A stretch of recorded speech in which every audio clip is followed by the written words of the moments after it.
Ang programang tumatalakay ng mga usaping may kinalaman sa pananampalataya sa Diyos. Ang pagtatanghal na sasagot sa mga katanungan patungkol sa banal na kasulatan. Reason to Faith. Anumang uri ng paniniwala na walang pinagbabatayang katunayan o ebidensya ay matatawag na palapalagay lamang. Reason to Faith deals with the evidence of our faith. Why we believe what we believe. Ito ang programang walang pinapanigan, ngunit mayroong tinitindigan. We don't take side, we take stand. Mula sa Reasons of Faith Media Ministry Studio, Manila, Philippines. Narito si Brother Melvin Sarmiento para sa Reasons of Faith Live. Isang mapagpalang araw ang muling pinapabot ng programang Reasons of Faith. Kami po ay nagagalak na muling makadalaw sa inyong mga tahanan sa pamamagitan po ng programang ito. Kami po ay live na sa inyo ngayong araw pong ito ng linggo, March 22, 2020. Kumusta na po kayo? Sana ay nasa mabuti pa rin kayong kalagayan at mabuting kalusugan sa tulong at biyaya ng ating Panginoon.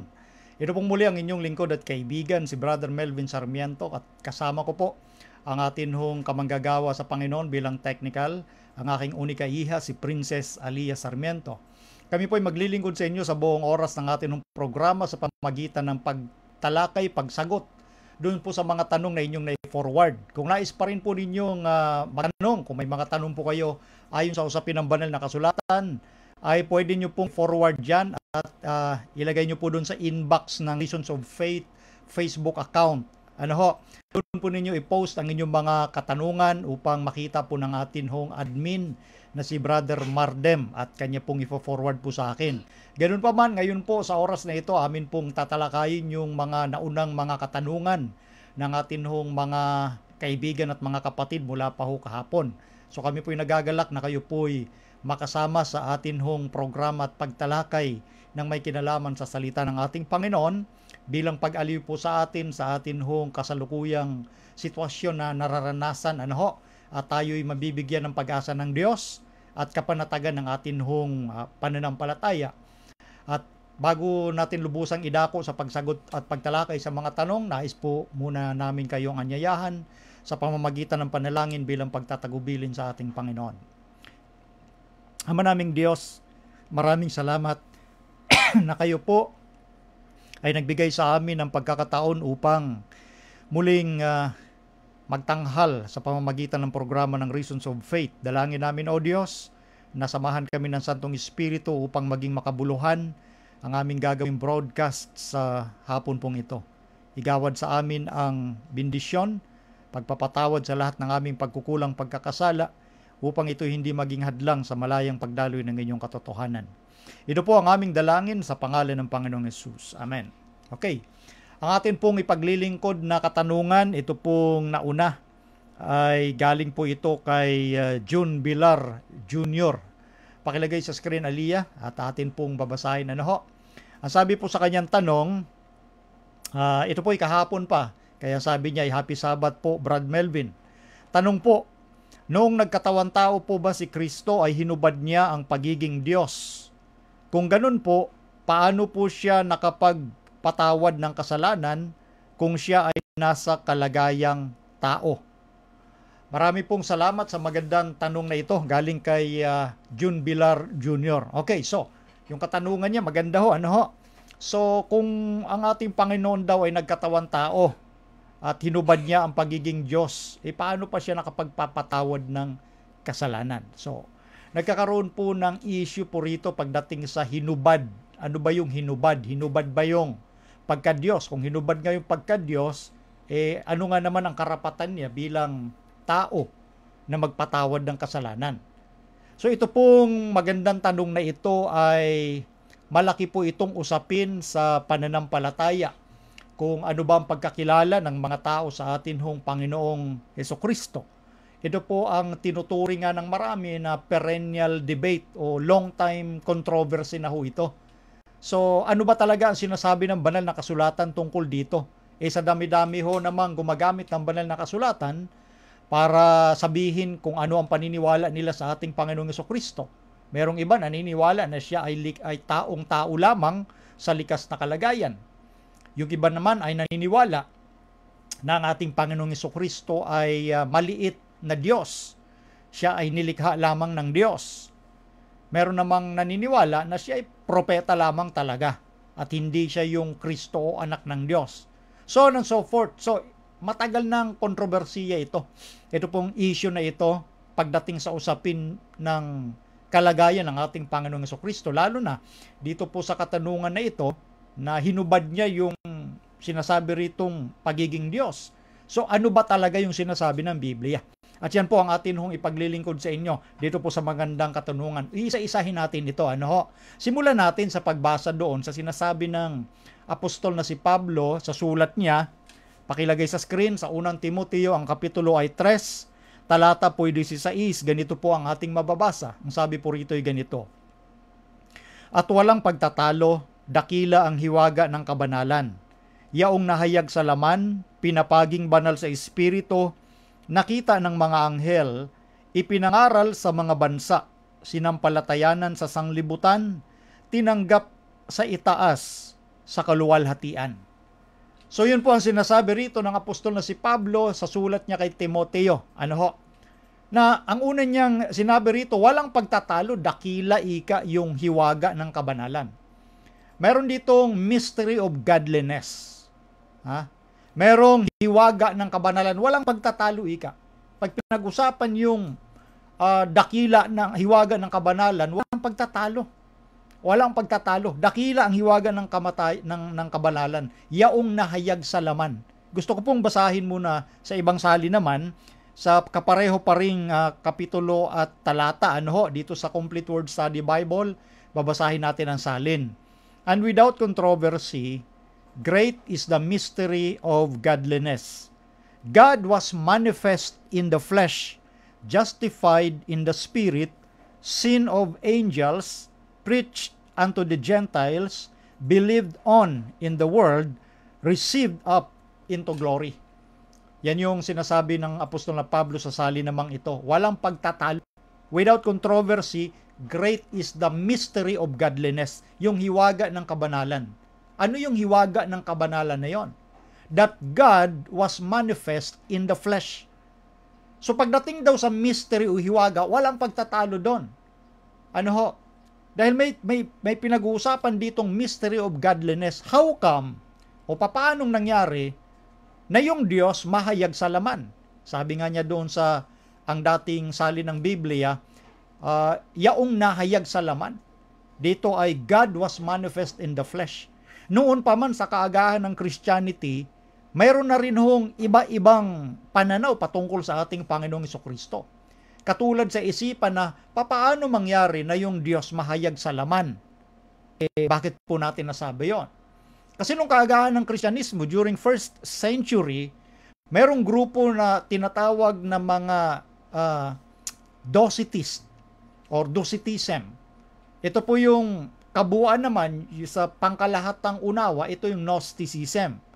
Ano pag sinabing Gnosticism? Anyway, yung Docetism, yan po ay grupo. Pero ang Gnosticism, ito po yung practical understanding ng mga nagsasabing Kristiyano din na papaanong mangyari na yung Diyos mahayag sa laman. Ang Diyos banal. Ang laman or matters, all matter is evil Sa Gnostic belief, sa philosophy ng mga Gnostics, yung Gnosticism, lahat ng bagay masama. All matters is evil.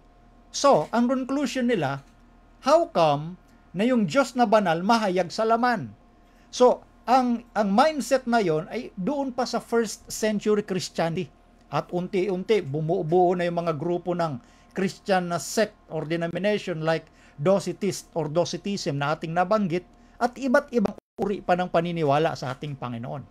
So, ipinapakita lamang ho natin sa inyo na ang usapin patungkol sa ating Panginoong Jesucristo ay matagal na huyang pinagtatalunan 2,000 years ago. Kahit nung nandito pa ang ating Panginoon, iba-iba na rin yung paniniwala sa Kanya. Yan po ang ating babaybayin sa banal na kasulatan para makita natin yung buong larawan ng controversy na sinasabi po rito ng apostol na si Pablo patungkol sa ating Panginoong Jesucristo. Na yung mga tao, maging nung kapanahunan ng Panginoon, merong iba't ibang pagkakilala sa Kanya. Lalo pa kaya, 2,000 taon na ang lumipas tayo ngayon. Ito na yung agwat natin, yung chronology 2,000 years ago na ang lumipas. Hindi ho katakataka na meron pa rin iba't ibang pananaw o paniniwala ang mga tao kapag pinag-usapan ay ang kalagayan ng ating Panginoong Hesukristo. Ito na, simulan nating baybayin Merong tanong ang ating Panginoong Hesukristo mismo sa Matthew chapter 16 at sisimulan natin sa verse 13. Ito ang sinasabi niya. Nang dumating nga si Jesus sa mga sakop ng Cesarea ni Filipo, ay itinanong niya sa kanyang mga alagad na sinasabi, ano baga ang sabi ng mga tao kung sino ang anak ng tao? Stop muna tayo dyan.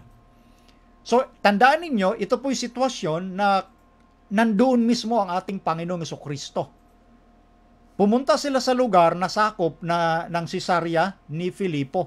At kung para makarelate ho tayo, ang ginawa rito ng Panginoon, inutusan yung kanyang mga alagad, nagpatanong siya doon sa lugar na yon ng Cesarea ni Filipo kung ano ba yung pagkakilala ng mga tao sa kanya doon sa lugar na yon. So, parang nagpa-survey ang ating Panginoon, inutusan niya ang mga alagad. Ano ba ang sinasabi ng mga tao kung sino ako o yung anak ng tao? So, ngayon, nung nagawa na yung survey ng mga alagad sa verse 14, eto na, pakilagay sa screen, Aliyah. Sa verse 14, at kanilang sinabi, anang ilan si Juan Bautista, ang ilan si Elias, at ang mga iba si Jeremias o isa sa mga propeta. Ayan. Ito po yung sagot ngayon ng mga alagad sa nakuha nilang tugon ng mga tao sa lugar ng Cesarea ni Filipo kung ano ang pagkakilala nila kay Kristo. O, napansin niyo po yun. Ang pagkakilala ng iba sa ating Panginoon, siya yung Juan Bautista. Ito yung Juan Bautista na na-resurrect. Di ba, si Juan Bautista nung panahong ito, pinugutan ng ulo. Pinatay na ho siya. So, ang akala ng iba, etong si Jesus, siya din si Juan Bautista. Sabi ng iba naman, si Elias. Di ba, si Elias ay gumagawa ng milagro. So, iniisip nila, ito din ay si Elias. At yung iba naman, si Jeremias, na mga propeta ng una pa. At isa sa mga propeta.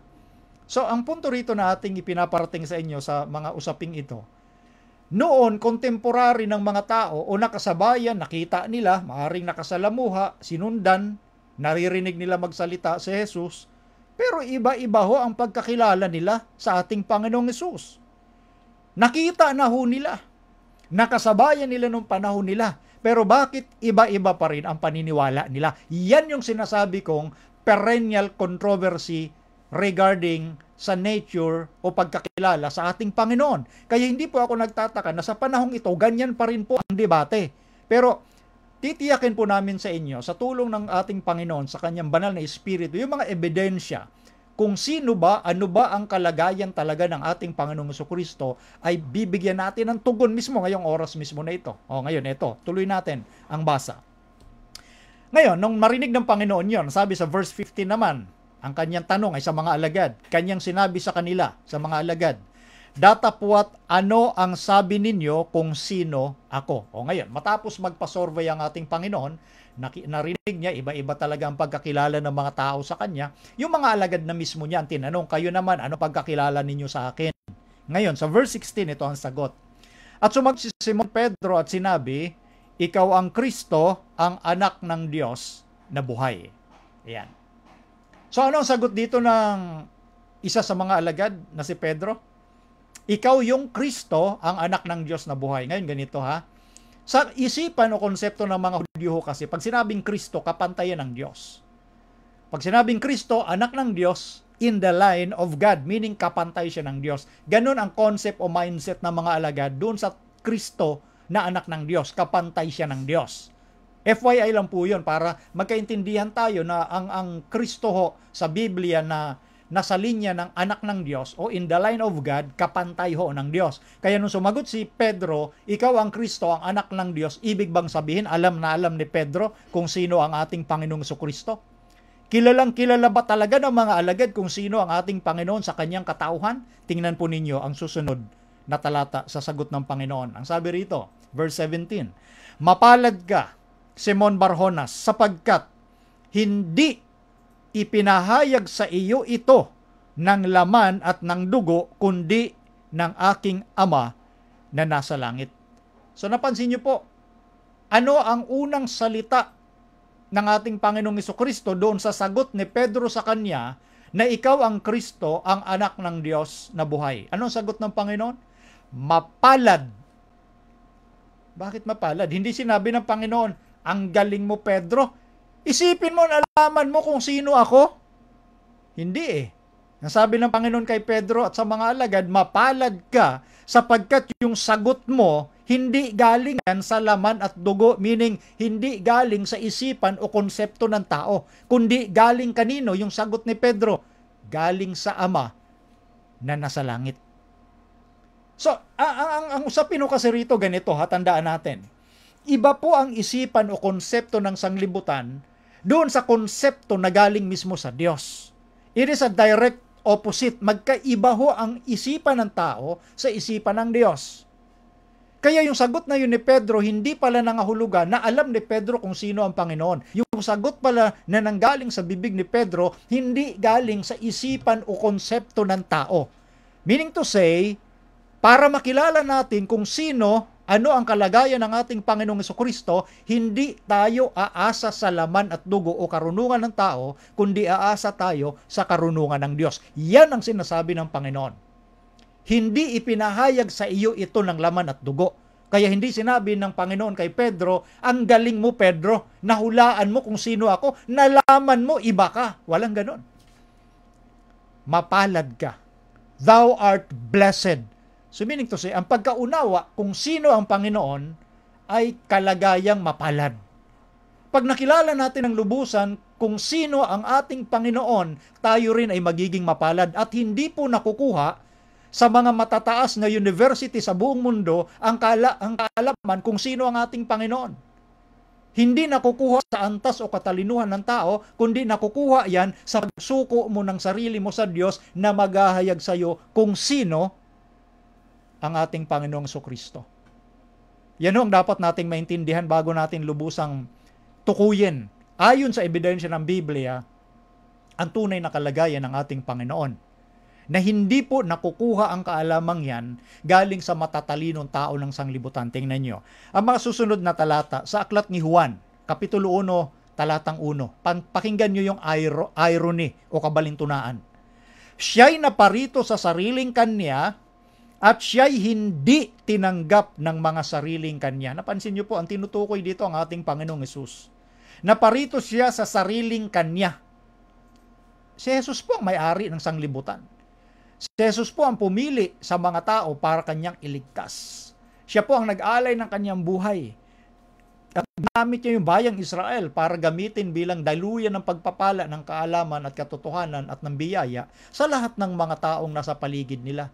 At nung naparito siya sa sariling kanya, napansin niyo, siya'y hindi tinanggap ng mga sariling kanya. Bakit siya hindi tinanggap? Kasi nga hindi siya nakilala. Yan yung ironic, yung may-ari hindi kinilala. O ngayon, ituloy pa natin sa unang Korinto Kapitulo 2, talatang 7 hanggang 8, ang sabi rito, kundi sinasalita namin ang karunungan ng Diyos sa hiwaga, yaong karunungan na itinalaga ng Diyos bago nilalang ang mga sanglibutan sa ikaluluwalhati natin. Verse 8, na hindi na pagkilala ng sino mang pinuno sa sanglibutang ito sapagkat kung nakilala sana nila, ay di ipinako sa krus ang Panginoon ng kaluwalhatian. Napansin niyo po yun? Hindi siya talaga napagkilala ng sino mang pinuno ng sanglibutang ito. Kung nakilala sana kung sino siya, ang ating Panginoon, ay hindi sana siya ipinako sa krus. Yan po yung sinasabi natin, sino mang matatalinong tao sa sanlibutan, kapag hindi ipinagkaloob ng Diyos yung kaalamang yon, bakit hindi ipinagkaloob? Dahil ang tao kasi umaasa sa sarili mong karunungan. Ang karunungan sa pagkakilala sa Diyos, hindi ho nanggagaling sa laman at dugo, gaya ng sagot ng Panginoong Jesus sa kanyang alagad na si Pedro. Hindi ipinahayag sa iyo ito ng laman at dugo, kundi ng aking Ama na nasa langit. Sa makatuwid, mapalad ang mga taong makikilala ang Panginoon kung siya'y magpasakop sa Diyos at hayaan ng Diyos na ihayag yung kanyang sarili sa atin. Kaya nga hindi na pagkilala ng sino mang pinuno ng sanglibutang ito, yung karunungan na yun ng Diyos. Dahil kung nakilala sana nila, kung sila lamang ay naging humble enough na kilalanin yung revelation ng Diyos, hindi sana nila pinako ang ating Panginoon. Ito po yung irony na sinasabi natin kanina. Ngayon, ito. Sa Old Testament, hitik na po. Ibig sabihin, maraming mga talata, punong-puno ng talata, patungkol sa prophecy o hula doon sa Mesias, sa Kristo na darating. Kagaya ng sinabi ni Mikas, about 7th century BC. Pakilagay sa screen, Aliyah. Mikas chapter 5 verse 2, ito po ang sinasabi. Ngunit ikaw, Bethlehem Ephrata, na maliit upang lumagay sa libu-libo ng Huda, mula sa iyo ay lalabas sa akin ang isa na magpupuno sa Israel, na ang pinagbuhatan niya ay mula ng una, mula ng walang hanggan. Isa lang po ito sa binabanggit kong mga hitik na talata sa Old Testament patungkol sa prophecy or prediction regarding sa Mesias na darating. About 7th century BC, sinabi na ito ni Mikas. Ang sinasabi niya, ikaw Bethlehem Ephrata. Yung Bethlehem Ephrata, lugar ho yan. Sa lugar na yan, ng Bethlehem Ephrata, lalabas yung magpupuno sa Israel. Meaning, diyan siya ipanganganak. At ito pansinin niyo ang exactness ng prediction. Ang galing ito sa Diyos yung prophecy. Kaya eksakto. Tandaan natin na ang Israel po sa kabuuan nahati sa dalawa. Yung northern tribe at yung southern tribe. Yung northern tribe doon sa Hilaga, 10 tribo yon, 10. Yung southern tribe, 2 tribo yon. Ito yung Judah at Benjamin. Dito sa Judah, nandito yung Jerusalem. Ngayon, sa dalawang lugar na yan na pagkahati ng Israel, literal na binanggit ni Mikas, hindi doon sa Bethlehem, sa Huda, ipanganganak ang Panginoon, kundi sa Bethlehem Ephrata. Ulitin ko yung punto. Dalawa ho ang Bethlehem na pinag-uusapan dito. Bethlehem doon sa Hilaga at Bethlehem dito sa Timog. Bethlehem sa North, Bethlehem sa South. Ang tinukoy ng propeta na ito sa udyok ng Panginoong Diyos, kung saan manggagaling yung ipanganganak, ipapanganak siya sa Bethlehem Ephrata. Dito po sa South, sa Timog, bahagi ng Israel. Hindi ho doon sa Hilaga. Dalawa ho ang Bethlehem. Sa North at sa South. Pero tinukoy ni Mikas, Bethlehem Ephrata, nasa South po yon. Nasa Timog bahagi ng Israel. At eksakto, dito nga pinanganak ang Panginoon, hindi doon sa Northern tribe ng Israel.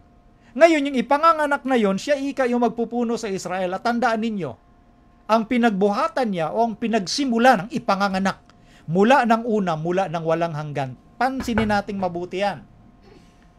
Sa kaalaman ng tao, imposibleng mangyari. Yung ipapanganak may pinagsimula na. Di ba pag sinabing ipapanganak ka, sa panahon ng kapanganakan mo, doon ka palang magsisimula. Kasi kung kailan ka iniluwal, kunyari ako, iniluwal ako ng petsang yan, dyan lang ako nagsimula. Yung kapanganakan ng tao, dyan lang siya nagsimula. Dyan lang siya nagsimulang umiral. Pero itong ipapanganak na ito sa Bethlehem Ephrata, prediction regarding sa Mesias o sa Kristo, ang pinagsimula ng ipanganganak mula ng una, mula ng walang hanggan. Alam nyo, sa Hebreo yung salita, yung salitang walang hanggan, ay galing sa salitang olam. Sa context ng paggamit ni Mikas, ang olam ay eternity. Meaning to say, ang ipanganganak na ito ay umiral na magpakailan paman. Nandoon na siya from everlasting to everlasting. Yun ang ibig sabihin ng olam. Bago siya ipanganak, umiral na siya. Nakita nyo yun? Yung napakagandang revelation ng Panginoon. Kung aasa tayo sa karunungan natin, hindi ho natin tatanggapin yan. Bakit? Kasi nga ang isipan ng tao, kung kailan ka ipanganak, doon ka lang nagsimulang umiral. Napansin nyo po yung direct opposite ng concept ng tao at doon sa revelation ng Diyos. Itong ipanganganak, may pinagsimula na. Ang pinanggalingan niya, eternity. Naglalahad ito ng isipan na ibang klasing being ito, hindi ito ordinary. Kasi yung pinagsimulan niya, eternity.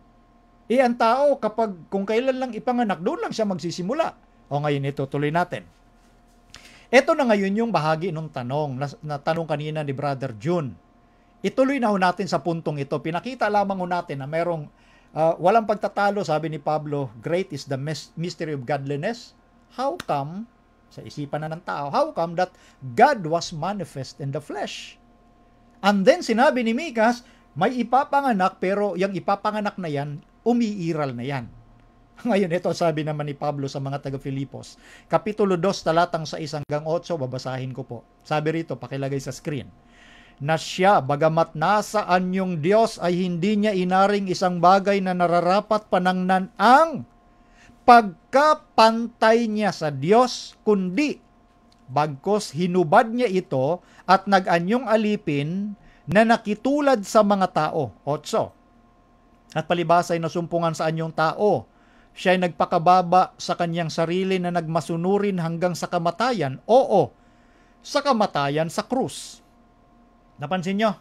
Dito nagsimula ngayon yung tanong na yon. So, atin pong hinimay-himay sa kanyang pundasyon yung patungkol sa Kristo na ito. Na hindi talaga kilala ng mga tao kahit nakita na nila. Maging ng mga alagad, hindi siya kilala talaga eh. Kaya yung sagot ni Pedro, galing pala yun sa Diyos na nasa langit, sa kanyang Ama. O ngayon dito sasabi naman ni Pablo, siya patungkol sa Kristo, bagamat siya nasa anyong Diyos. Baybayin po nating mabuti ito.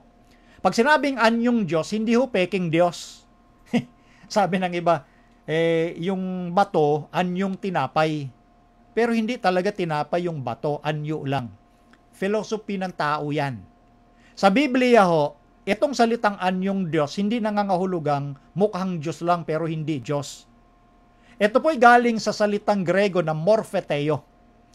Yung context ng paggagamit ni Pablo nung sinabing morpheteo, yung characteristic o being the true God ay nasa Kanya.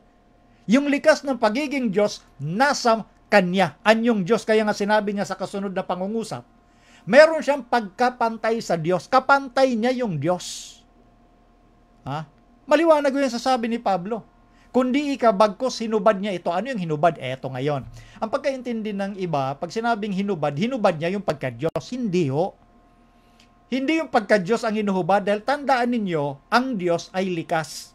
Ang Diyos ay nature. Kumbaga kung tayo, ang nature natin, ang likas natin, tao tayo. O, dito muna tayo sa pagiging tao ha, kung logic ang pag-uusapan. Tatanungin kita, Juan de la Cruz, kaya mo bang hubarin ang pagiging tao mo? Ako, pagiging tao ko, hubarin ko pagiging tao, paano mangyari yun?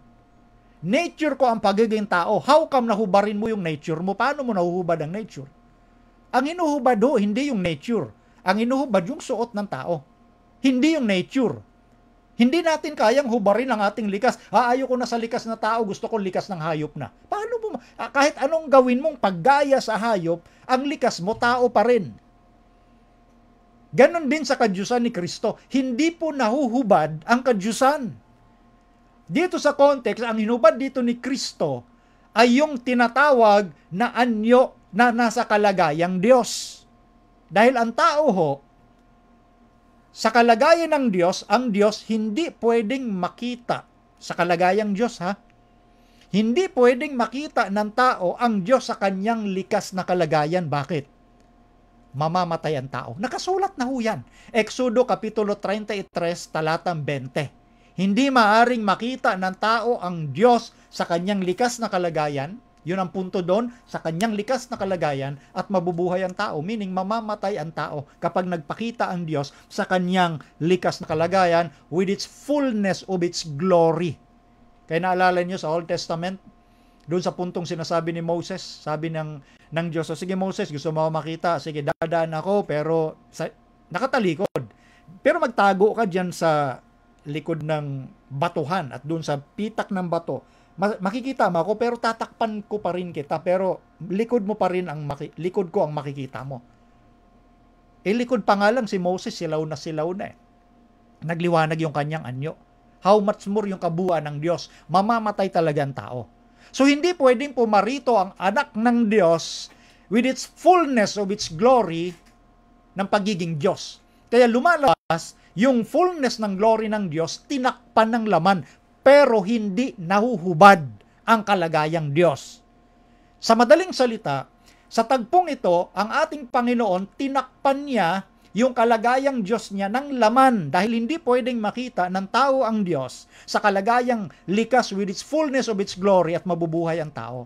So dito, ang Diyos, yung anak ng Diyos, nagdagdag ng another nature. Yun ang sinasabi sa talatang 7, nakitulad siya sa mga tao. Yung kanyang likas sa original na kalagayan, sa katutubong kalagayan, yung propesiya ni Mikas na ang pinagbuhatan niya o pinagmulan ay from eternity. Mula ng una, mula ng walang hanggan. Yung ipinanganak na yon, umiiral na from eternity to eternity at idinagdag niya sa kanyang person yung likas ng tao. So naging dalawa yung kanyang likas. Likas na Diyos at likas na tao. Hindi po nahuhubad ang pagiging likas ng Diyos kung papaano sa pagiging tao rin hindi natin kayang hubarin ang pagiging likas na tao. Yun po. So nagdagdag. Yan yung sinasabi ni Pablo sa unang Timoteo 3:16. Walang pagtatalo, dakila ang hiwaga ng kabanalan. Yun yung mystery of godliness. Dahil sa understanding o sino mang marunong na tao, sa isang nature, sa isang person, isa lang yung nature natin. Natural, bilang tao talaga, ang nature natin, likas natin, tao. Isa lang yun. Likas na tao. Yun lang ho tayo. Sa isang person, kunyari, ako'y persona. So, ang likas ko, likas na tao lang. Pero yung ipinanganak niya ito, sabi ni Mikas, may pinagmulan. Yung katutubo niyang kalagayan ay from everlasting to everlasting. Yun yung olam. Kaya yun ang sinasabi ni Pablo dito, siya'y nasaan yung Diyos, hindi niya inaring isang bagay na nararapat panangnan ang pagkapantay niya sa Diyos, kundi bagkus sinubad niya ito, nag-anyong alipin, nakitulad sa mga tao. At palibhas ay nasumpungan ika sa anyong tao, siya nagpakababa sa kanyang sarili na nagmasunurin hanggang sa kamatayan. Yan ang hindi ho nakita ng marami. Yung purpose kung bakit siya nag-anyong tao o bakit niya idinagdag sa kanyang likas na kalagayan o katutubong kalagayan bilang Diyos, yung likas ng tao. Yan ang hindi nakita. Ano yung hindi nakita, Brother Melvin? Yung mission at purpose ng kanyang pagkakatawan tao. Kung bakit nagkatawan tao ang ating Panginoon ay para po sa ating kaligtasan. Yun ho at ang context dito sa sinasabi sa Philippians chapter 2 ay yung humility ng anak ng Diyos. Yung pagpapakababa. Puro pagpapakababa ang ginawa niya rito ng ating Panginoong Yesus. Bagamat siya nasaan yung Diyos. So yung kalagayan niya bilang tunay na Diyos, hindi niya iniisip yon.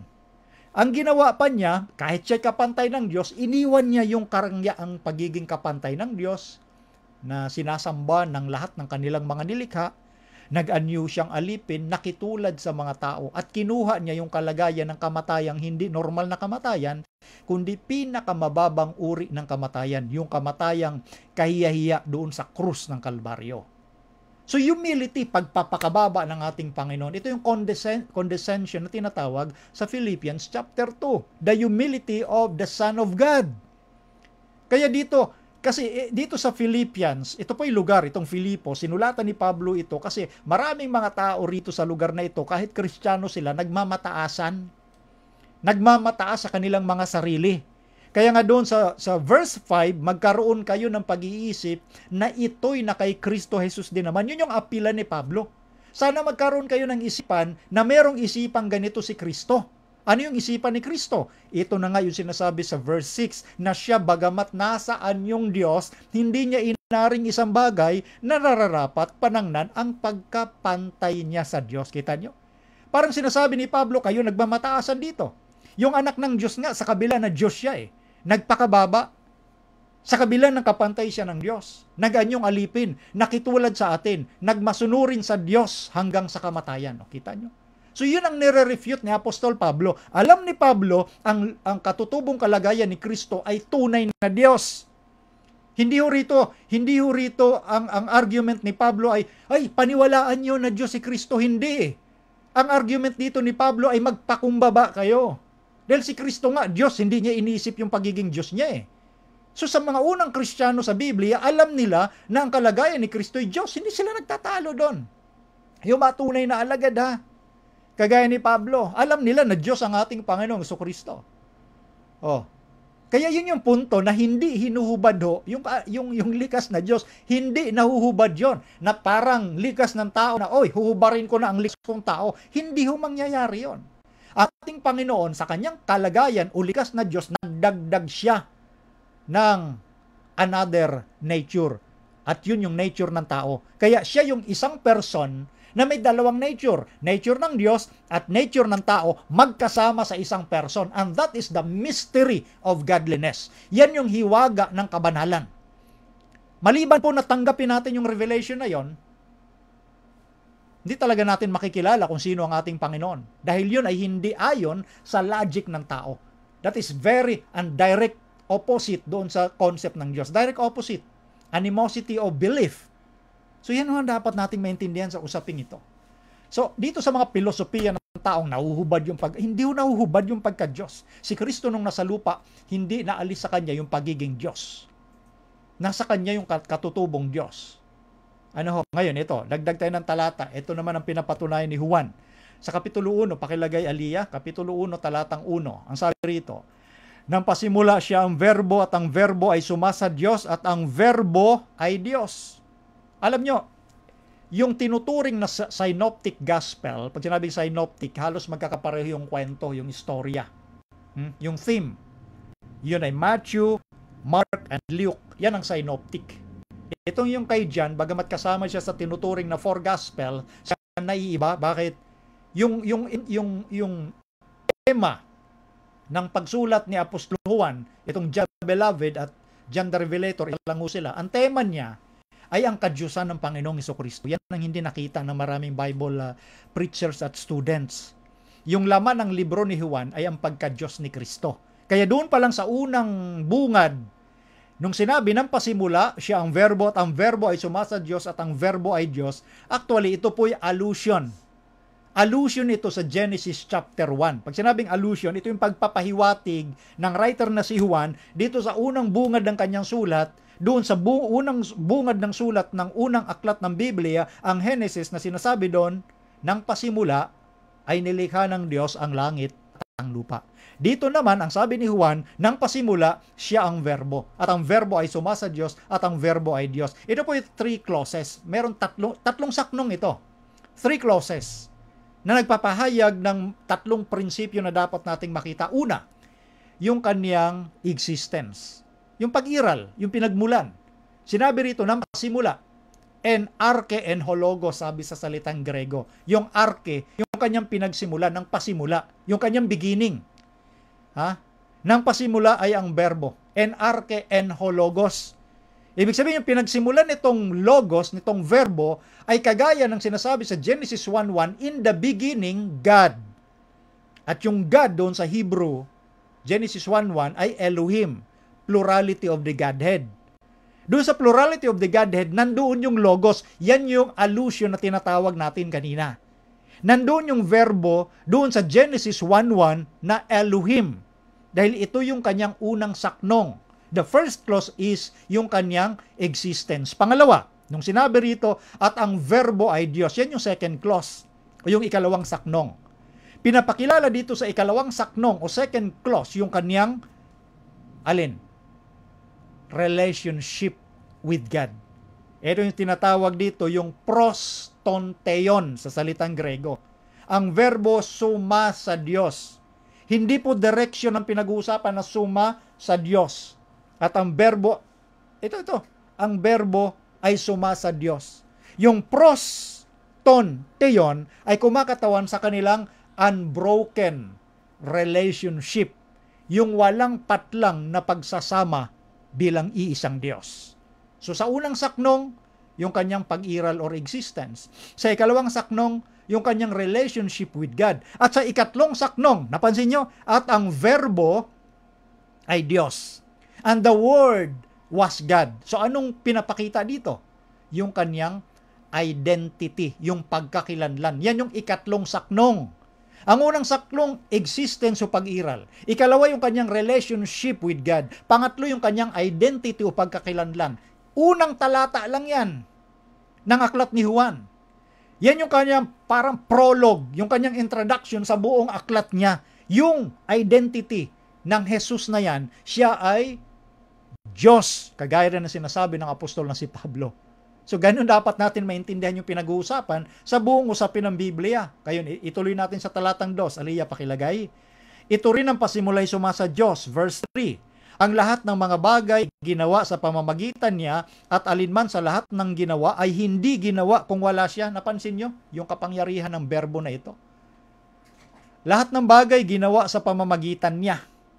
At alinman sa lahat ng ginawa, hindi ginawa kung wala siya. Napansin yung kapangyarihan nitong verbo? Itong anak ng Diyos.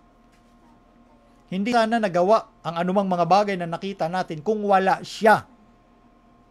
Iisa sila ng idea na Apostol Pablo sa pagkakilala sa ating Panginoon. Okay, maraming mga tao, bakit iba-iba ang pagkakilala nila? Kesyo siya taong-tao lang sa likas na kalagayan. Alam niyo po, nung nagkatawang tao ang ating Panginoon, naturalmente, dahil kinuha niya yung panibagong likas, tao siya talaga nung nandito sa lupa. Pero ang kanyang pagiging Diyos hindi po nawawala. Yan yun nga yung dual nature. Dalawang likas ni Kristo. Tunay na Diyos at tunay na tao.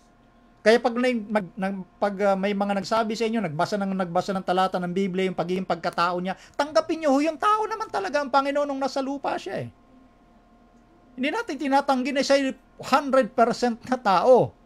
Pero bago siya, nagkatawang tao, ang usapin dito, ano siya? At yan nga ang sinasabi kanina pa, sa Old Testament, ang pinagsimulan niya ay eternity.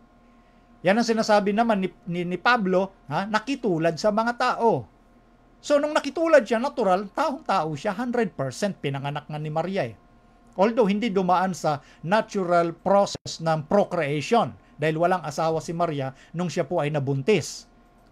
Hindi siya dumaan sa anumang pagtatalik sa sinumang lalaki. Ang Kristo ay nabuo sa pamamagitan ng banal na Espiritu. So, ito po yung mystery of godliness na sinasabi ni Pablo. Ang ating Panginoong Jesucristo, Diyos na tunay na nagkatawang tao. Siya yung second person of the Godhead. Hindi po tatlong Diyos Anyway, ibang usapin ng Trinity, sa ibang topic yon. Pero yung Trinity na ito, God the Father, God the Son, God the Holy Spirit, sila po ay tatlong persona sa iisang Diyos. Yung kalagayan o nature kasi, yun ang pinag-uusapang iisa. Pero yung individuality nila, yung pagkakaiba, iba-iba sila ng tinatawag na yung kanilang person, iba-iba ho. Diyos na iisa na mayroon tatlong persona, binubuo ng Ama, Anak, Espiritu Santo. Yun yung second person na pinag-uusapan natin, ang ating Panginoong Jesucristo. Tingnan nyo. Pakilagay Aliyah sa John 10:17. John 10:17. Dahil dito'y sinisinta ako ng Ama, sapagkat ibinibigay ko ang aking buhay upang kunin kong muli. Napansin nyo po ang unang bunga na sinabi ng Panginoon dyan, kung sa iba yan, sasabihin nila, napaka-adelantado naman ng Jesus na ito. Isipin mo, binigay niya kanyang buhay para kunin niyang muli. Ibig sabihin ba may kapangyarihan siya na magbigay ng buhay at kunin muli yung buhay? Ay sinabi mismo ng Panginoon. Ituloy natin Aliyah sa verse 18. Sino may hindi nag-aalis sa akin nito? Kundi kusa kong ibinibigay. May kapangyarihan akong magbigay nito at may kapangyarihan akong kumuhang muli. Tinanggap ko ang utos na ito sa aking Ama. Napansin nyo? Kung sa iba yan, isipin nila napaka-arrogante naman ito. May kapangyarihan daw siyang magbigay ng kanyang buhay. May kapangyarihan din siyang kumuhang muli. Sabi niya ay paano nyo itatanggi itong sinabi ng Panginoon? Yung kamatayan ni Kristo, yung pagbigay ng kanyang buhay, kusa niya yung binigay. Nung sinabi nyo doon sa palasak na talata ni Juan sa 3:16, na gayon na lamang ang pagsinta ng Diyos sa sanglibutan, kaya't ibinigay niya ang kanyang bugtong na anak upang kung ang sino mang sa kanya'y sumampalataya, hindi mapahamak kundi bagkus magkaroon ng buhay na walang hanggan. Ibinigay ng kanyang Ama. Pero si Kristo, kusa niyang binigay yon. Hindi sila nagtalo ng kanyang Ama. Dahil si ang ating Panginoon, the second person of the Godhead, ay submissive para doon sa harmonious relationship within the Godhead. Na yun ang sinasabi ni Juan sa Juan 1:1, sa ikalawang saknong, and the Word was with God. Yung logos na yon, prostonte yon, unbroken relationship. Meron silang harmonious and close, intimate relationship with each other. Kaya kusa ni Kristong binibigay ang kanyang buhay at ipinakilala niya dito, may kapangyarihan akong kunin kung muli ang buhay na yan. Oh. Ay tinanggap daw niya yung utos na yun. Ano yung utos? Na siya'y mamatay para sa katubusan nating bilang mga tao, sa sangkatauhan. So ganun yung kanyang pag-aangkin na kapangyarihan kong magbigay ng buhay ko, may kapangyarihan akong kunin kung muli ang buhay. Eh kung hindi siya tunay na Diyos, paano maaangkin niya yung ganung prerogative na pwede lamang nung mag-angkin ay walang iba kundi ang tunay na Diyos? O pansinin niyo pa, sa sulat ni Juan, sa unang Juan 5:11, pansinin niyo po ito. At ito ang patotoo na tayo'y binigyan ng Diyos ng buhay na walang hanggan at ang buhay na ito ay nasa kanyang anak. Kanino daw yung buhay na walang hanggan? Ano ang turo ng Diyos? Nasa kanyang anak. Verse 12, ang kinaroroonan ng anak ay kinaroroonan ng buhay. Ang hindi kinaroroonan ng anak ng Diyos ay hindi kinaroroonan ng buhay. So, makita natin kung bakit inangkin ni Kristo na kaya kong magbigay ng aking buhay, kaya kong kunin muli yan. Bakit? Siya po, nasa kanya yung buhay na walang hanggan. Kaya ang Diyos itinuturo sa kanya, kung ang tao'y na kay Kristo, meron siyang buhay na walang hanggan. Kung nagpasailalim ka, nagpasakop kay Kristo, meron kang buhay na walang hanggan. Bakit? Nasa kanya kasi yung buhay. Siyang nagmamayari ng buhay. Yan po ang sinasabi ng talata at ang pag-aangkin mismo ng ating Panginoong Jesucristo. Ngayon, panghuli. Halika, pakilagay itong susunod ha, bago natin entertain yung sunod na tanong. Sa Matthew chapter 22, verses 41 at patuloy. Habang nagkakatipon nga ang mga Fariseo ay tinanong sila ni Jesus ng isang tanong. Ang ating Panginoon nagtanong sa mga Fariseo. Ano ang tanong? Verse 42. Na sinasabi, ano ang akala ninyo tungkol kay Kristo? Kanino bagang anak siya? Sinabi nila sa kanya, kay David. Nung tinanong ng ating Panginoon ng mga Fariseo, anong pagkakilala ninyo o anong akala ninyo tungkol kay Kristo? Kaninong anak siya? Ang sagot ng mga Fariseo, kay David. Ngayon, sunod na tanong ng Panginoon, verse 43. Sinabi niya sa kanila, kung gayoy, bakit tinatawag siya ni David na Panginoon sa Espiritu na nagsasabi, sinabi ng Panginoon sa aking Panginoon, maupo ka sa aking kanan hanggang sa ilagay ko ang iyong mga kaaway sa ilalim ng iyong mga paa. Napansin niyo po yan? Ha? Nung sagot ng mga Fariseo na sa tanong ni Kristo, ano ang pagkakilala ninyo doon sa Kristo? Kaninong anak siya? Yan sagot nila, kay David. E di binuweltahan uli sila ng tanong ng Panginoon. E kung anak siya ni David, e bakit tinawag siya ni David na Panginoon? And then, kinote o sinipi ng ating Panginoon. Yung sinabi niya, actually yung sinabi ng Panginoon, sinipi niya yun dun sa Old Testament sa awit 110 verse 1. Aliyah, pakilagay sa screen. Ito ha, sisipiin natin yung sinipi ni Kristo sa Old Testament, awit 110 verse 1. Sinabi ng Panginoon sa aking Panginoon, umupo ka sa aking kanan hanggang sa aking gawing tungtungan mo ang iyong mga kaaway. Kaya ang tanong ni Kristo sa mga Fariseo, di kung anak siya ni David, bakit tinawag siya ni David na Panginoon? Di ba pag anak ka, mas una si David. Pero may nauna pa pala kay David, na yun yung kanyang magiging anak. Sabi nga natin kanina, paanong nangyari yung sinabi ni Mikas na yung ipapanganak? Umiiral na dati pa mula nung walang hanggan? Ngayon, tuloy natin. Aliyah, pakilagay. Verse 45. Kung tinatawag nga siya ni David na Panginoon, paano siya kanyang anak? 46 na, 46. At wala sino mang nakasagot sa kanya ng isang salita, ni wala sino mang nanghas buhat sa araw na yaon, na tumanong pa sa kanya ng anumang mga tanong. Eto na ngayon. Yung tanong na yun ni Kristo, purpose yun, may purpose, may layunin. Kasi nga, hindi kinikilala ng mga Hudyo na siya nga yung Kristo, ang anak ng Diyos. Dahil ang pagkakilala ng mga Hudyo kay Jesus, dun sa kaharap nila, tao lang sa likas na kalagayan. Kaya nga tinanong sila ni Kristo, ano ba ang akala ninyo tungkol sa Kristo? Ay di sagot ng mga matatalinong Fariseo, anak siya ni David. Kaya nga ang tanong ni Kristo, kung anak siya ni David, bakit tinawag siya ni David na Panginoon? So, di ba pag anak mo siya, mas una ka, tatay ka eh. Pero may una pa pala kay David yung Kristo. Kaya nga sinasabi sa talata, natameme ang mga Fariseo. At mula noon, hindi na tinanong ang ating Panginoon. So dito, pinapakita dito, maliwanag dito sa ilang mga talata na sinipi ko po sa inyo. Maliwanag dito, yung dalawang kalikasan ng Kristo. Siya'y likas o katutubong Diyos na nagdagdag ng likas ng katutubong tao nung siya'y pinanganak sa lahi ni David. Pero bago siya pinanganak sa lahi ni David, tinawag na siya ni David na Panginoon.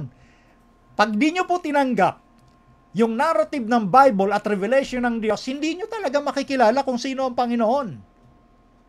Siya pala Diyos na nagdagdag ng kalikasan ng pagiging tao. Ganon kaliwanag po ang revelation ng Diyos. Doon na lang sa mga umaasa lang sa dunong at talino ng tao, hindi nyo talaga makukuha yan. Ha? Lalo na sa mga taong mahilig magsabing illogical yan, ay talagang illogical yan pag dunong ng tao ang pag-uusapan. Pero kung revelation ng Diyos, kailangan dito, it takes a lot of humility. Ha? Nangangailangan po ito na matinding kapakumbabaan para tanggapin nyo yung doktrina na si Jesus, bago siya ipanganak, nandoon na siya. Kagaya nung tanong ni Kristo sa mga matatalinong Fariseo, kung anak siya ni David, bakit siya tinawag ni David na Panginoon?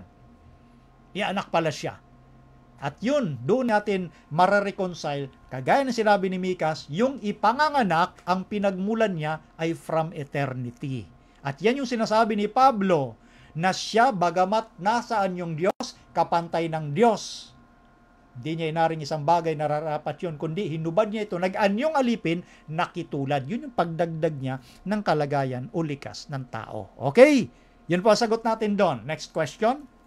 Aliyah, pakilagay sa screen. Galing kay Brother Nad Moranas. Bro, naisip ko lang, yung bawat time distance ng pagkawasak ng bawat kaharian ay ganun din kaya ang pagitan ng pagdating ng kaharian ni Jesus or posible na mas mahaba?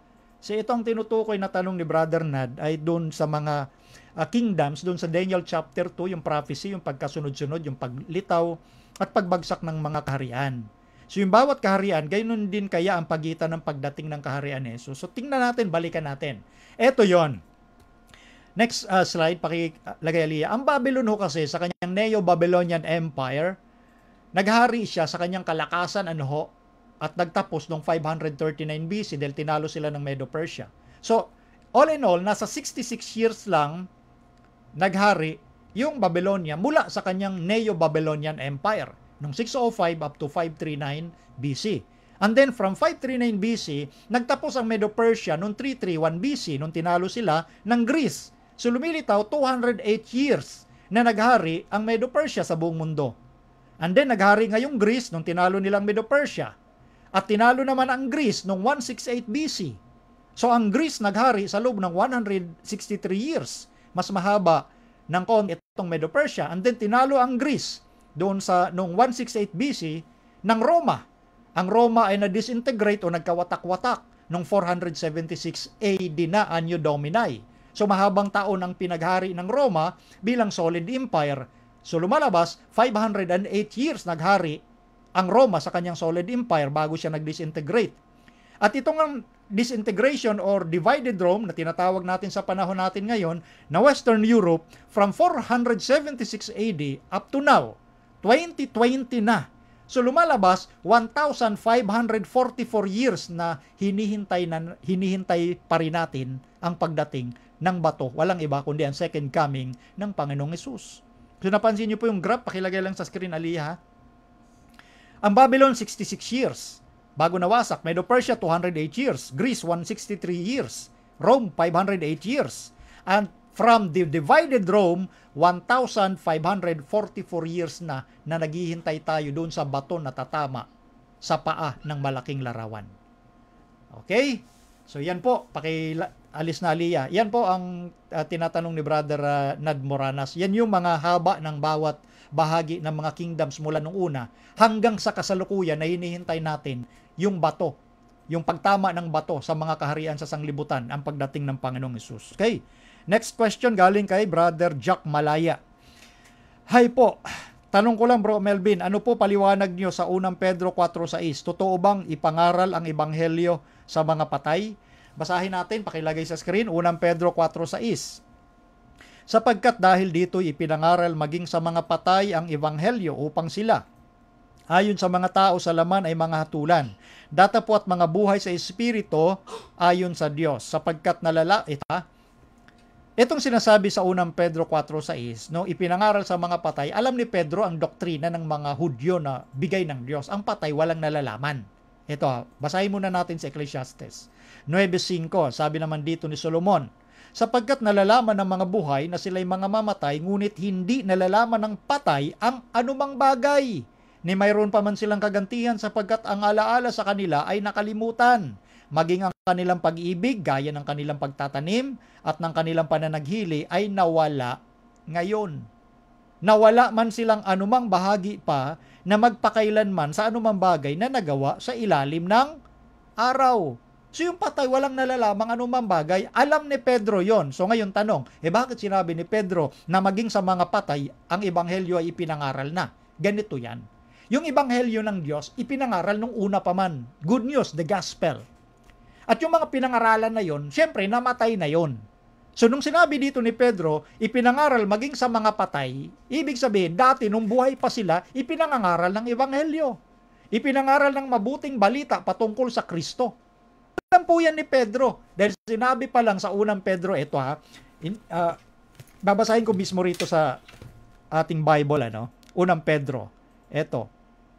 Na itong pagsasalarawan na ito, na noon pa, ang gospel, ang ebanghelyo ng ating Panginoong Jesucristo ay pinangaral na ng una, hindi literal na yung patay, mapapangaralan pa. Kasi nga alam ni Pedro na yung patay, walang nalalamang anumang bagay. Alam nila ang Biblia. Ito balik tayo kay Pedro sa unang Pedro 1:10. Sundan naman po ninyo sa Bible ninyo. Unang Pedro 1:10. Tungkol sa pagkaligtas na ito, ay nagsikap at nagsiyasat na maigi ang mga propeta na nagagsihula tungkol sa biyayang dadating sa inyo. So alam na yung tungkol sa grace, sa biyaya. Yung mga propeta nung una nangaral na, nagsipanghula, nagprophesy. Verse 11, na sinisiyasat ang kahulugan kung ano at kailang panahon itinuro ng Espiritu ni Kristo na sumasa kanila ng patotohanan ng una ang mga pagbabata ni Kristo at ang mga kaluwalhati ang hahalili sa mga ito. Yung mga propeta ng una, pinangaralan na ng Espiritu ni Kristo na alin? Sumasa kanila. Tungkol sa biyayang dadating, yung kaligtasan, yung biyaya ng Diyos. So meaning to say, yung mga propeta nung una, mga patay na yun Matagal na yung mga propetang nauna kay Pedro, mga patay na yon, pero nakarinig na sila ng turo ng Espiritu ni Kristo. Therefore, in that sense, nung sinabi dito sa unang Pedro 4:6, sapagkat dahil dito ipinangaral maging sa mga patay ang ebanghelyo. Siyempre, nung buhay pa sila, kagaya ng mga propeta nung una, na nangagsihula tungkol sa biyayang dadating, mga patay na yon. Pero nakarinig sila ng turo mismo ng Panginoong Hesus, patay na sila. So, yun yung punto ni Pedro na ipinangaral nung una pa, maging sa mga patay, ang ebanghelyo. Hindi yung literal na yung patay, pangangaralan mo. Sabi nga ng Biblia, ang patay, walang nalalaman. So alam ni Pedro yon. Yun po ang sagot natin doon sa magandang tanong. Okay, next question tayo, Aliyah. Galing kay Gomer Novelero. Good PM po. Tanong lang po, una, yun bang lalaki na nakita ni Daniel sa Kapitulo 10, talatang 5, ay siya rin yung humipo at nagtayo sa kanya sa talatang 10? Pwede po bang pakipaliwanag ang Roma 11:25? Ano pong ibig sabihin ng hiwaga na sinasabi ni Pablo sa talatang ito? Salamat po, kapatid. Doon muna sa una, sa Daniel chapter 10, na yung sinabi dito na nakita ni Daniel sa chapter 10 verse 5, siya rin po ba yung humipo? Nagtayo sa kanya sa verse 10? Aba, hindi po. Yung nakita niya doon sa verse 5, yung description regarding doon sa being na yon, kapareho din nung nakita ni John sa Revelation, yung description niya, yun ay pumapatungkol po yon sa anak ng Diyos. Doon kay Miguel. Kaya pag binasa yung tuloy-tuloy dyan, yung nagtayo dito kay Daniel ay hindi po si Miguel.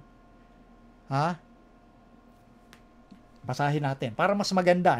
Eto, wala dyan, Aliyah. Hindi ko na ilagay yan sa slide. Sa Daniel tayo. Ito, para mas masundan ng atin nagtanong na yon. Daniel chapter 10. Yung ang tanong niya kasi dito nagmula sa verse 5. Kayan, aking itiningin ang aking mga mata, tumanaw at narito ang isang lalaki na nakapanamit ng kayong lino, na ang balakang ay binigkisan ng tag-anas na ginto, sa upas, ang kanyang katawan naman ay gaya ng berilo, at ang kanyang mukha ay gaya ng anyo ng kidlat, at ang kanyang mga mata ay gaya ng liwanag ng apoy, so on and so forth. So, itong symbolism ng personalidad, ito din po yung nakita ni Juan sa Revelation. At ito'y kumakatawan kay Jesus. Siya po yung anak ng Diyos. Ngayon, ang tanong lang naman dito, ang concern, yung nagtayo. Ha? Yung nagtayo dito kay Daniel. Ito po yon. Tingnan natin ha. Mas maliwanag na nabanggit natin. Hindi po yung nakita ni Daniel ang nagtayo rin sa kanya, kundi ito. Daniel chapter 10 ha. Ito yung nagtayo. Pakinggan ninyo. Sa verse 13. Ngunit ang prinsipe, sa Daniel 10:13, ngunit ang prinsipe ng kaharian ng Persia ay nakipagpunyagi sa akin sa 21 araw. Ngunit narito, si Miguel ay isa sa mga punong prinsipe dumating upang tulungan ako. Yung nagsabing patungkol kay Miguel, yung Miguel po, another title of the Son of God. Ano ho? So, yung kumakausap na ito, iba yung nakita ni Daniel doon sa kanyang description, doon sa nagtayo sa kanya. Yung nagtayo sa kanya ay yung tinulungan ni Miguel. Ano ho? Yun yung nagtayo sa kanya ay tinulungan ni Miguel. Yun yung sinasabi nga rito sa verse 13. Kasi ang concern ng tanong, sino yung nagtayo sa kanya? Ngunit ang prinsipe ng kaharian ng Persia nakipagpunyagi sa akin na 21 araw. Ngunit narito, si Miguel ay isa sa mga punong prinsipe dumating upang tulungan ako at ako'y natira doon na kasama ng mga hari sa Persia. So ito pong nagtayo kay Daniel ay walang iba kundi yung anghel ni Miguel. Ano ho? Yung anghel mismo ni Miguel, hindi mismo yung si Miguel na nakita ni Daniel. Maliwanag yan. Diyan sa kanyang konteksto, makikita natin yung sinasabi sa kabuuan. Ganun ho, kasi yun lang naman ang concern ng tanong kaya doon lang muna tayo. Pangalawang tanong niya, sa Roma 11:25, babasahin po natin ano ho. Roma 11:25 sa kanya pong itinatanong. Ganito po ang sabi dito sa aklat ng Roma, Kapitulo 11, talatang 25. Sapagkat hindi ko ibig mga kapatid na di ninyo maalaman ang hiwagang ito. Baka kayo'y mga marunong sa inyong sariling mga haka na ang katigasan ng isang bahagi ay nangyari sa Israel hanggang sa pumasok ang kapunuan ng mga hintil.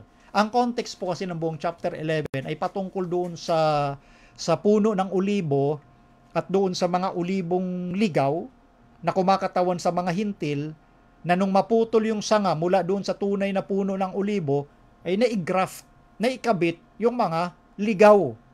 Yung mga ligaw na yun kumakatawan sa mga hintil. At yung tunay na puno ng ulibo, ito po yung bayan ng Israel. So tayo, na mga hintil, ikinabit lang sa Israel. Kaya ang tawag doon ni Pablo sa Roma 9:6 at sa Roma 2:28 ay yung mga Hudyo sa espiritu, spiritual Jew. Tayo po yung isinanib. So kung tayo'y naisanib sa Israel, huwag tayong magmalaki.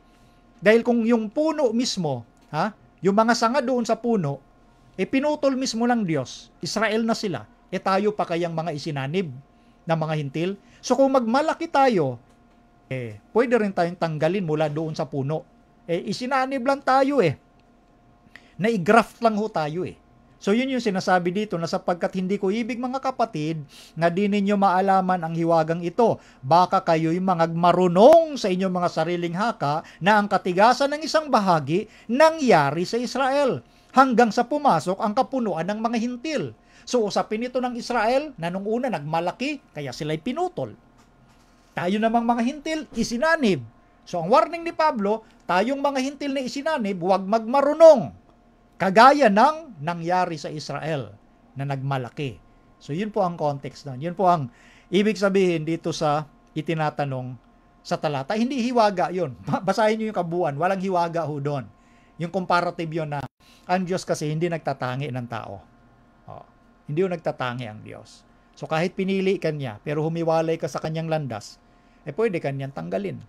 Tayo pa kayang isinanib ng mga hintil, pwede rin tayong tanggalin kung magmalaki tayo sa ating Panginoon. Kaya yung mga nagsasabi na hindi na kailangang sumunod sa 10 utos, tayo ay bayan na ng Diyos, pagmamalaki yan.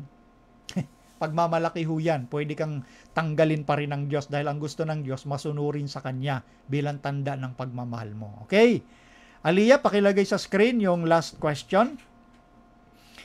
Galing ito kay Myla Sarmiento mula sa of course, dito sa Dammam, Saudi Arabia. Sabi rito, Kuya Melvin, anong ibig sabihin ng half an hour na binanggit sa Revelation? Basahin natin ito. Ito po yan makikita sa Revelation chapter 8. Okay, wala na dyan, Aliyah. Revelation chapter 8, verse 1. At nang buksan niya ang ikapitong tatak, ay nagkaroon ng katahimikan sa langit na may kalahating oras. Alam niyo, prophecy po kasi ito. So ngayon sa Biblia, sa Aklat ng Bilang, chapter 14, verse 34, pag prophecy ang pinag-uusapan, ang isang araw, katumbas ng isang taon. Ganun din ang sabi ni Ezekiel, chapter 4, verse 6, ang isang araw, katumbas ng isang taon. Ngayon ito, ang susundan nating kalendaryo at pagbilang ay kalendaryo ng mga Hudyo sapagkat Biblia po ito na ang nagsulat mga Hudyo, sila po ang ginamit ng Diyos sa makatuwid yung kanilang kalendaryo o pagbilang ang susundan natin, hindi yung ating Gregorian calendar. Ganito yan. So kung sinasabi ng mga Hudyo, ang isang araw, pag-prophecy pag-prophecy ang pinag-uusapan, ang isang araw, isang taon. Ngayon, sa kalendaryo po kasi ng mga Hudyo, ang isang taon nila, 360 days. 360 na pong araw. So ang isang buwan nila, nasa 30 araw o 30 days. So ito na. 360 days, ang isang araw, of course, 24 hours. Sinabi naman yan sa Biblia eh. Ano ho? So, 360 days, ang pag-compute lang yan, 360 days divided by 24. Kasi 24 hours a day. Lalabas niyan, 15.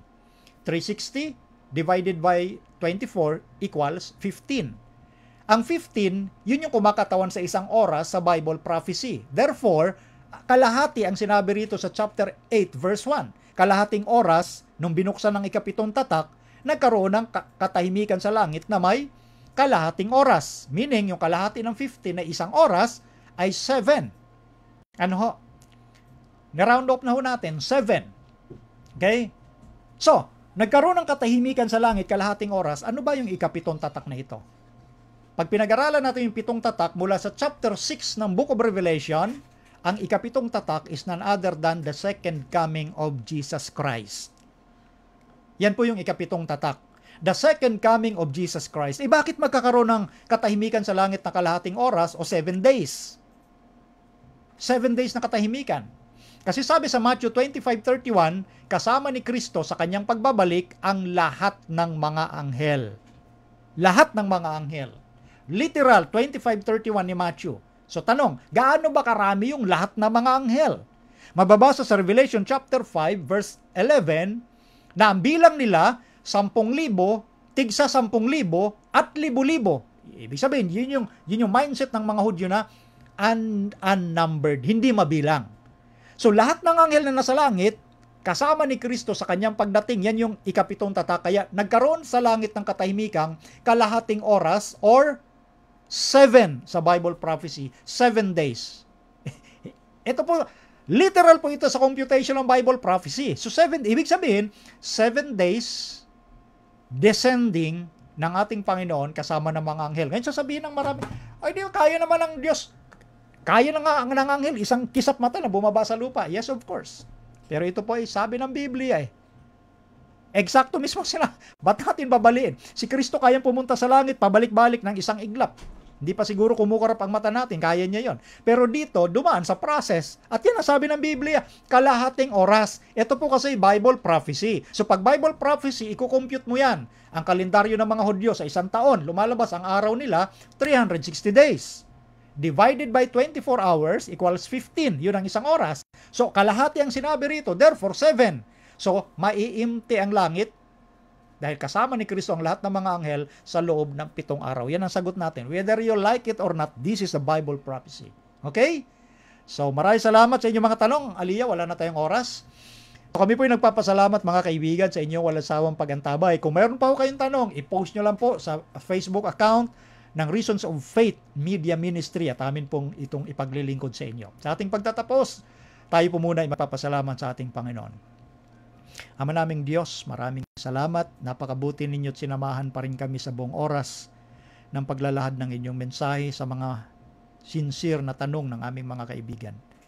Dalangin namin na ang mga naging kasagutang ito ay magbigay daan upang sila'y maging matatag sa kanilang pananampalataya sa pagkakilala sa aming Panginoong Hesus bilang Diyos na aming tagapagligtas na nagkatawang tao bilang pagmamalasakit sa amin at pagmamahal na nais ninyo kaming maalis sa pagkabihag ng kasalanan at kamatayan. Salamat sa katotohanan ito na magpapatatag, pagbibigay ng tagumpay sa aming pananampalataya. Patuloy na pagpalain ng aming mga kaibigang nanood. Patuloy silang nilang suportahan at samahan ang programang ito. Salamat ng marami sa pagdinig, sa aming dalangin at sa pagpapatawad sa aming mga kasalanan sa pangalan ng Panginoong Hesus. Amen. Ang programang Reasons of Faith ay pansamantalang nagpapaalam sa akin ho mga nakaagapay ho rito sa ating technical, ang aking unika iha, Princess Alia Sarmiento, ang ating admin, si Brother Mardem Lapinig, at ang aking may bahay, si Maylen Sarmiento, kasama ng lahat ng bumubuo ng Reasons of Faith Media Ministry Board of Trustees. Ito po si Brother Melvin Sarmiento na nagsasabing pagpalain tayong lahat ng ating Panginoong Diyos.